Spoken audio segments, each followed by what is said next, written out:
we interrupt our regularly scheduled broadcast to bring you the first part of a rare interview with Mayor Merle Gordon.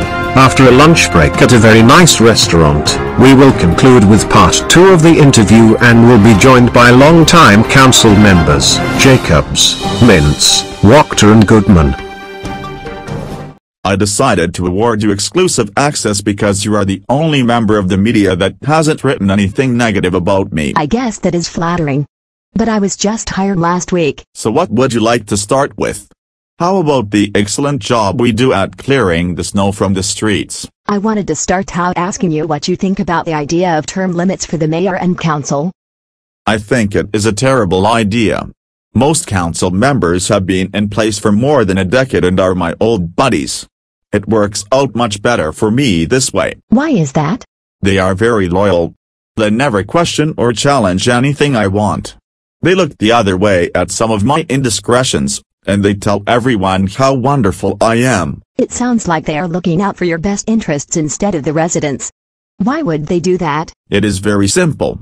In Beechwood, the majority of people who vote are old and we want to keep it that way as they are easy to fool. We even make sure the ballot box locations are in the lobbies of the retirement homes. I can brown-nose these old geezers better than anyone.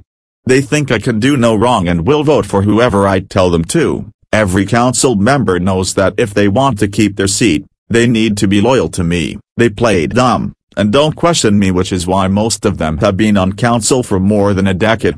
I got a nice little racket going here. That brings me to my next question.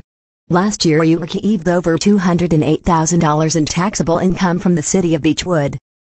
You forgot to include the extra $157,000 I made from my state-funded retirement and Social Security. In total I made over $357,000 from the sucker taxpayers. Don't you think that is a little excessive? Your base salary from the city is $175,000. That is more than the mayors of Cleveland, Cincinnati, Columbus, and the governor of Ohio make. I don't determine my salary. City council does. They must think I am doing a great job. They don't ask my input and I can't do anything to influence them. Really? Last year there was an ordinance to give you a raise. On the first reading the raise passed by a 7-to-1 margin. Then the media exposed your salary to the public for the first time. At the next reading all council members voted against the raise. You told the Cleveland Jewish News in an interview, quote, "I went to council and asked them to freeze the salary for the next mayor's term, which they did." Unquote. After being reminded of this statement you made, do you still stand by your claim that you have no input or influence with council over your compensation? You are obviously new in town. Everyone knows council does whatever I tell them to do. Just because I said something to the Jewish News doesn't mean I was being honest. How did you and council keep it a well-kept secret that your compensation went from $48,000 to over $200K in 16 years without the public knowing? My buddies on council were smart enough to make sure all discussions about the details of my salary were conducted in secret executive sessions closed to the public. We found a nice little loophole. It is 100% legal to use executive sessions to discuss employee compensation outside of the public view. I am an employee, so it is legal. When other cities are considering an increase to their mayor's salary, they make sure the public is given notice so it can be openly discussed and debated. Not in Beechwood. We are special. Council and I have an understanding that we only let the public know what we want them to know. It works better that way. Do you really think it is appropriate or ethical to use executive sessions to keep the residents from knowing you make more than every other elected official in the state? I didn't get a Jaguar, 3 motorcycles and a fancy new car every 2 years that the city pays for, by being appropriate or ethical. In the Cleveland Jewish News interview you also said, quote, "Over the years, I have never been told no on any proposal I have brought to city council and nothing has ever been rejected." Unquote. What is your point? My point is that if council does whatever you tell them, you could have insisted they use open meetings to discuss your salary instead of keeping it secret in closed executive meetings. Why would I do that?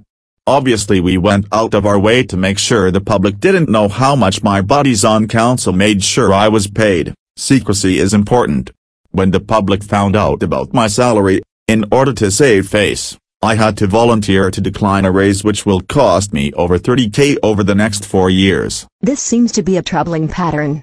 Council allowed you many luxuries and perks when no one knew about them.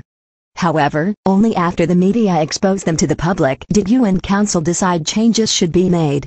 It seems that you and your buddies on council operate very differently depending on what the public knows.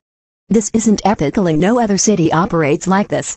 Obviously, we run things a little differently in Beechwood.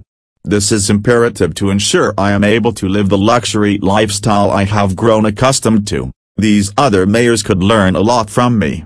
When they look at their paycheck and it is half as big as mine, they have no one to blame but themselves. Please tune in for our next episode for the conclusion of this interview. The mayor will be joined by longtime council members Goodman, Mintz, Jacobs and Wachter. Council members will be asked why they looked the other way when the mayor pockets an extra 17K every year for a decade by cashing in all his vacation days as unused. Even when there are documented instances where he took vacation and time off for non-city business during those years. Council members will also be asked to explain and justify some of the spending on perks for the mayor and why they allowed city debt to climb at such an alarming rate. Where is that little guy Wachter? Do you know that when you are not around he calls himself Mini Merle or Mini Mayor? Here I am, Mr. Mayor. Good. The more the merrier when there is a free meal paid for by the sucker taxpayers.